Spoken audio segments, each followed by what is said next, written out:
C'est une première. À 8h35, je suis heureux de recevoir Frédéric Cuvillier, ministre des Transports et de la Mer. Bonjour. Bonjour. Merci d'être avec nous. Il y a de très nombreux sujets qui vous concernent ce matin. C'est la raison pour laquelle vous avez accepté cette invitation et je vous en remercie. Je vais commencer très vite avec Anglette. Oui. Ce cargo, on a vu, c'est un vraquier. Un vraquier, oui. On a vu les images sur toutes les chaînes de télévision. Il est coupé en 3 morceaux, c'est ça maintenant? Est-ce qu'il y a risque de pollution, oui ou non? Non, il n'y a pas de risque de pollution majeure. D'abord, c'est un majeur. Majeur. Il y a de la pollution parce qu'il y avait le carburant, le gasoil léger, qui d'ailleurs se dissipe très rapidement dans la mer. Mais il n'y a pas.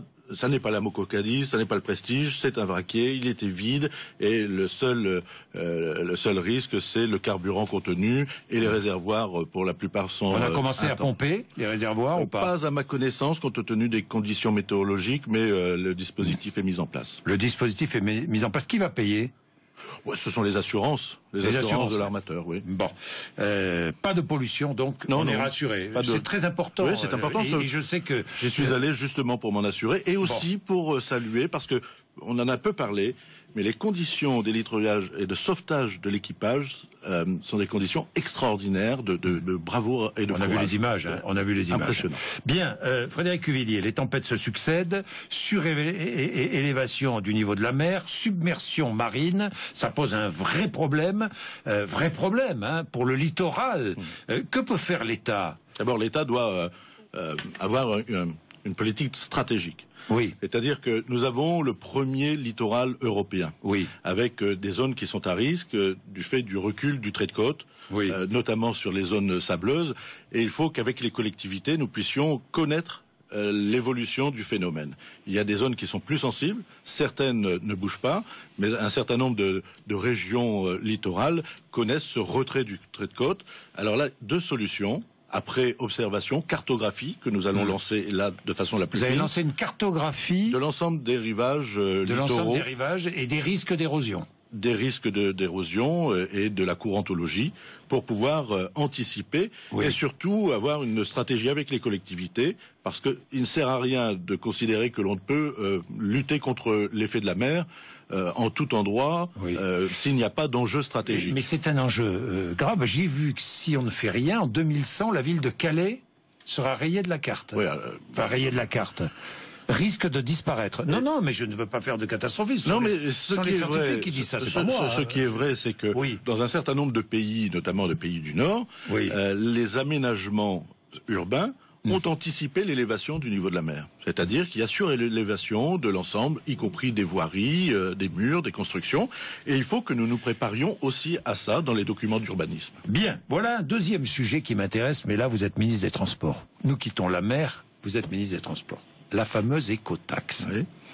On va faire le point, parce que la situation est ubuesque. Ce n'est pas moi qui le dis, c'est la présidente de la commission d'enquête sénatoriale. Situation ubuesque. D'abord, est-il vrai que vous voulez l'appeler contribution? On l'appelle ce que l'on souhaite, redevance, écotaxe. L'important, c'est que ce soit compris. Or, aujourd'hui, le dispositif n'est pas compris. Ah ben ça, on est bien d'accord. Alors, on va faire le point. D'abord, sera-t-elle instaurée? Je le souhaite. Oui, non mais vous le souhaitez, sera-t-elle instaurée? C'est la mission qui est assignée à la commission parlementaire de pouvoir mettre en place un dispositif permettant l'application de l'écotaxe. Donc il y aura une écotaxe, ça c'est certain. Vous confirmez, il y aura une écotaxe. Oui ou non? Si nous souhaitons financer les infrastructures, si nous souhaitons avoir des réseaux de transport qui soient efficaces, il faut l'écotaxe. Donc il y aura l'écotaxe. Il appartiendra aux parlementaires de voter. Et pour notre part, nous souhaitons qu'il y ait écotaxe. Il y a suspension, pourquoi? Parce qu'il y a eu une incompréhension, parce qu'il y a eu un moment où l'acceptabilité n'était pas de mise. Et donc il faut reprendre les choses quasiment au début. Parce que vous imaginez bien, c'est un dossier dont j'ai hérité. L'écotaxe, le principe a été quand même arrêté depuis 2007-2008, repoussé sans cesse par manque de courage politique et sans même mettre les dispositions permettant de mettre à l'abri les transporteurs routiers de l'éventuelle conséquence de l'application de l'écotaxe. Moi, je veux les préserver parce qu'il n'est pas normal que les routiers aient en charge le paiement de l'écotaxe. Ça fait partie du prix de la marchandise et donc ça doit être répercuté. Et le principe de répercussion est un principe majeur qu'il faut sauvegarder. Donc il y aura écotaxe, on est bien d'accord. Oui, parce que sinon... Quand parce que sinon, c'est le budget de l'État, donc les contribuables. Je vais y revenir. Quand? Avant la fin 2014? Dès que les parlementaires auront rendu en avril oui, leur rapport d'information, compte tenu des conclusions, avec le Premier ministre, nous ajusterons le dispositif. Bon, donc écotaxe avant la fin 2014? Pour ma part, je le souhaite. Je ferai tout pour qu'il en soit ainsi, à condition, une fois encore, que le dispositif soit efficace, pertinent, et que les gens sachent bien, et c'est d'ailleurs une des propositions, puisque nous en sommes à la période des propositions, oui. Moi je contribue au débat, que les gens sachent bien à quoi est utilisées les recettes de l'écotaxe. On va y revenir.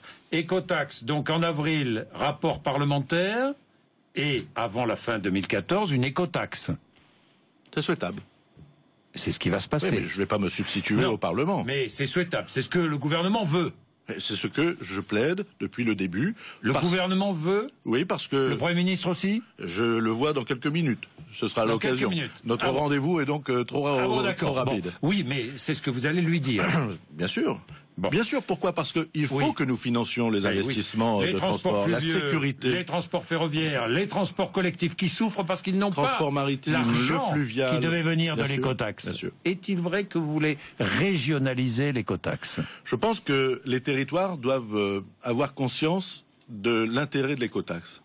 Et donc que l'affectation des recettes de l'écotaxe puisse être une affectation au plus proche des territoires. Et pour cela, c'est une suggestion que je fais aux parlementaires, il leur appartiendra de la retenir ou pas, mais que l'on considère que dans le budget de l'Agence de financement des infrastructures, il y ait une affectation par région en fonction des recettes de l'écotaxe. Et ce qui est normal d'ailleurs, parce que les régions qui subissent un transit important de transport, eh bien, elles doivent bénéficier des moyens pour améliorer le quotidien, les modes de transport alternatifs, et donc plus de lisibilité et plus de proximité dans la déclinaison. Donc les régions vont recevoir les territoires. Mais est-ce que ce sont les régions qui vont percevoir? Non. C'est l'État toujours. L'État qui va percevoir. Il est possible d'ailleurs, comme c'est le cas pour les départements, puisque les départements ont des réseaux départementaux, les routes départementales, donc les départements bénéficient aussi pour la modernisation de leurs routes d'une partie de l'écotaxe, c'est de l'ordre de 160 millions prévus. Et il est possible, et ça, ils devaient toucher 160 millions, les départements qui n'ont pas touché. Et non, et donc ce sont les contributions budgétaires et les impôts qui donc ça commence à coûter très cher, cette histoire d'écotaxe. Et donc je précise sur les régions, il n'est pas insensé de penser que 2 ou 3 centimes puissent être affectés aux régions parce que les régions, elles, ont la charge du ferroviaire. Et il faut qu'elles aient les moyens de financer des pôles logistiques. Est-il vrai que le manque à gagner pour l'État est d'1,2 milliard d'euros? C'était la recette globale, pas seulement pour l'État, pour les départements. L'État devait recevoir de l'ordre de 750 à 800 millions. Que vous n'avez pas en caisse. Que je n'ai pas. Et d'ailleurs, le budget de l'Agence de financement des infrastructures a été voté hier. Il y a une dotation, une provision qui a été attribuée pour permettre de poursuivre l'investissement dans les transports. J'ai encore plein de questions. Ecomove, c'est l'entreprise, la société qui est chargée d'organiser la récolte de l'argent. Depuis 2011. Oui. Bon. Signé par mes prédécesseurs. Oui. Le dispositif de recouvrement est prêt. Voilà ce que dit Ecomove. Encore il y a quelques jours. L'État, maintenant, va devoir payer 20 millions d'euros par mois à la société. C'est vrai ça ou pas? Ce n'est pas le cas tant que le dispositif n'a pas été réceptionné par l'État. Il ne l'est pas et nous sommes en discussion parce que... Vous n'avez rien payé depuis le début? Non, rien payé. Pourquoi? Mais vous allez payer, vous allez être obligé de payer. Nous sommes en discussion avec Ecomove pour savoir qui est responsable du report de l'écotaxe. Parce que, souvenez-vous, l'écotaxe devait être... Qui est responsable? Les bonnets rouges? Mais justement, je vais revenir sur ça. L'écotaxe devait être mise en œuvre le 20 juillet dernier. Oui. Il y a eu un premier report puisque le dispositif n'était pas prêt. Oui. Le report était en octobre. Puis un second report parce qu'il y avait encore quelques anomalies techniques.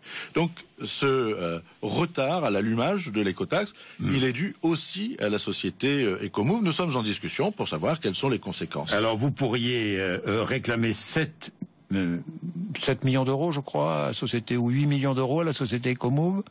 Mais comme vous en devez 20 par mois, ou 18 par mois, ça fait... Oui, mais écoutez, c'est un dispositif qui est là. Oui, mais il faut aller vite parce que ça va commencer à coûter cher à l'État, non? Faut dire que cette affaire. Ce qui coûterait cher à l'État, c'est qu'on n'ait pas de solution à l'écotaxe. Bon. Donc nous nous employons à en trouver. Et les portiques détruits, ça vous coûte quoi? 4 millions d'euros? Ça coûte de l'ordre de 900 à 900 000 euros à 1 million. Ça, non? Oui, c'est inadmissible. Ben oui. Parce que c'est l'argent du contribuable, parce que c'est le bien public. Je rappelle quand même que les dispositifs, les portiques, sont amenés à être propriété de l'État, donc de nous tous. Oui. Donc ça n'a pas de sens de dégrader 1 million d'euros par portique. Ouais. Ça n'a pas de sens. Bien, Frédéric Huillet, je voudrais parler des autoroutes et des péages d'autoroutes. Depuis le 1er février, plus 0,8% l'augmentation en moyenne. Ça, c'est une moyenne. Ouais. Mais nous allons regarder en détail. Oui. Mais j'ai regardé en détail quand même Paris-Lille, plus 2,2%. Ouais. Oui, c'est une autoroute très fréquentée. Cannes-Nice, très fréquentée, plus 3,45%. Ça veut dire quoi? Ça veut dire que les sociétés d'autoroutes, sur les secteurs les plus fréquentés, augmentent un peu plus qu'à la moyenne nationale? Vous avez choisi vos parcours, mais vous auriez pu parler de Alençon-Rouen, par exemple. Oui, Alençon-Rouen, non, mais alors là, c'est un record, c'est plus de 6%. Vous avez raison derrière tout cela. D'abord, nous avons des discussions, depuis mon arrivée au ministère, extrêmement exigeantes vis-à-vis des concessionnaires d'autoroutes. Ce qui nous a amené d'ailleurs, on pourra en parler, à avoir un plan de relance des infrastructures que je souhaite pouvoir signer, important pour relancer l'activité du transport, bien sûr, et des travaux publics avec des milliers d'emplois à la clé. Mais c'est pas le sujet. L'État doit faire respecter des règles claires. Ça a été d'ailleurs les conclusions de la Cour des comptes sur la gestion 2007-2012, des conclusions qui étaient extrêmement dures par rapport à l'État qui n'appliquait pas son rôle de contrôle et de vérification. Oui. Moi, j'ai souhaité que les rapports soient rééquilibrés. Nous avons été exigeants puisque c'est la plus basse des augmentations depuis 10 ans, 0,8 plus 0,3 avec la TVA. Et par ailleurs, le contrôle... Ça fait 1,1. 1,1, c'est-à-dire la moitié. 0,7 l'inflation. Nous avions des augmentations de 2,5 en moyenne. Et la vérification que ces augmentations, lorsqu'il y a des tronçons, sont dues à des améliorations, à des travaux, et non pas à ce qu'on appelle la technique du foisonnement. C'est quoi la technique du foisonnement? C'est de profiter, de faire payer sur des tronçons les plus fréquentés des hausses, là où sur d'autres tronçons moins fréquentés, il n'y aurait pas d'augmentation. Tout ça est interdit désormais, ça n'existe plus, et cela a été d'ailleurs salué par la Cour des comptes. Est-ce qu'on pourrait imaginer une nationalisation, un retour à la nationalisation? Oui, mais l'erreur a été la privatisation. Oui, non mais, on pourrait envisager un retour à une nationalisation. 50 milliards, je les ai pas en poche, vous ça coûterait 50 milliards. C'est de l'ordre 40, 50. Ça représente les économies que veut faire l'État. Dites-moi 50 milliards annoncés alors par peut-être pas pour la République. Vous êtes d'accord que ça n'est pas pour les donner aux concessionnaires en indemnisation. On est d'accord. En revanche, j'ai lancé une mission avec l'Inspection générale des finances et les spécialistes de mon ministère sur comment anticiper de nouveaux types d'investissement et de financement des infrastructures de transport. Nous savons que dans 10, 20 ans, les autoroutes reviendront dans le domaine public. Comment peut-on anticiper cela? Non pas anticiper sur le retour,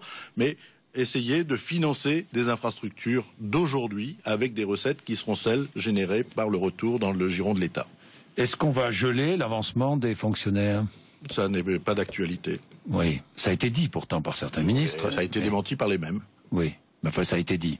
Ça a été démenti. Les démentis sont une chose, ce qu'on dit au cours d'un déjeuner, c'est autre chose. Voilà, ça a été dit dans un déjeuner, et démenti publiquement. Et moi, je n'étais pas au déjeuner, je fais attention à ce que je dis quand je déjeune. Oui. Vous avez raison, c'est dangereux parfois. Est-ce que il y a une rumeur qui court sur Internet qui nous dit qu'une nouvelle vignette auto serait créée? Vous avez entendu parler de ça, non? Moi, j'ai beaucoup d'auditeurs qui m'ont dit ça. Il n'y a aucun projet de vignette auto? Non, rien. Bon. Non. Je vous écoute. Non. Chercher l'information à la source. Mais pour le coup, c'est une rumeur aussi. Peut-être de déjeuner, mais. Et la rumeur des municipales, vous êtes candidat, vous l'êtes sur mer ou pas? Vous le saurez très bientôt. Vous savez que j'aime beaucoup ma ville et que j'y habite. Je ne suis pas un ministre parisien. Et d'ailleurs, c'est le propre de ce gouvernement d'avoir beaucoup de ministres sur les territoires, dans les régions, au plus proche des territoires. Et donc, si je suis utile, et si on considère. Vous avez envie? J'aime ma ville, oui. Donc vous avez envie d'être candidat? Mais je serai candidat, bien évidemment. Vous serez candidat. La question sera de savoir si je suis aux côtés de Mireille Ingré, qui fait un très bon travail, la maire actuelle. Ou si vous serez tête de liste. Si je serai tête de liste. Si vous êtes tête de liste, vous ne serez plus... non, vous ne serez que maire. Non, mais les choses sont claires. Je peux être tête de liste et pour autant, le temps où je serai au gouvernement, et cette décision ne m'appartient pas, ne pas assurer les fonctions de maire. C'est du cumul des mandats. Ça. Non, mais justement pas. Puisque si je suis ministre, je serai pas maire. Et si je suis plus ministre, je redeviendrai maire. Bon. Je voulais vous demander, vous connaissez bien François Hollande, vous êtes proche de François Hollande. Est-ce qu'il est possible aujourd'hui de gouverner avec 19% de cote de confiance? Franchement. Je vous pose franchement la question, mais bon, comment gouverner sans confiance? D'abord, l'important c'est de gouverner en responsabilité. J'ai rencontré le président de la République il y a quelques jours, j'ai trouvé un président décidé, assumant pleinement toutes les responsabilités. La situation est difficile. Comment voulez-vous avoir aussi des cotes de popularité, des sondages, alors même que lorsqu'il y a des bonnes nouvelles, elles sont souvent tues et pas suffisamment mises en avant. Mais regardez dans mon secteur des transports, la croissance, la reprise, je l'ai par des résultats. J'ai plus 5% d'activité dans le transport de marchandises, par exemple. C'est un signe de frémissement de croissance. J'ai des contrats qui sont en train d'être signés. C'est vrai dans le maritime, dans l'aérien, c'est vrai dans le transport urbain, c'est vrai dans le ferroviaire. Mais on n'en parle jamais. Quand les patrons annoncent qu'ils vont investir plus 3% l'année prochaine, ça a été une information là. Ça n'a pas fait la une des journaux.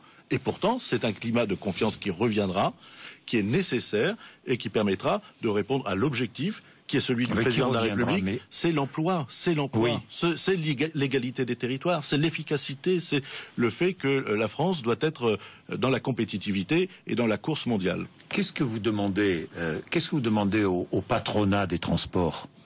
Eh bien, qu'est-ce que vous demandez? Vous demandez des engagements à la branche transport, regardez puisque vous êtes nous avons fait en charge de la branche transport. Vous leur demandez quoi? Nous avons anticipé le pacte de responsabilité. Oui. Regardez Maury Ducrot. Oui, vous y venir. Oui, mais au-delà des discussions qui ont été fermes, difficiles, menées par Arnaud Montebourg et moi-même, Michel Sapin, nous avons aussi profité de l'exigence et de notre rôle d'État stratège, de responsabilité de la parole publique, de dire à l'interprofession, voilà, naturellement, vous avez une capacité d'embauche parce que vous avez des départs en retraite, etc. Comment fait-on pour régler ce problème social?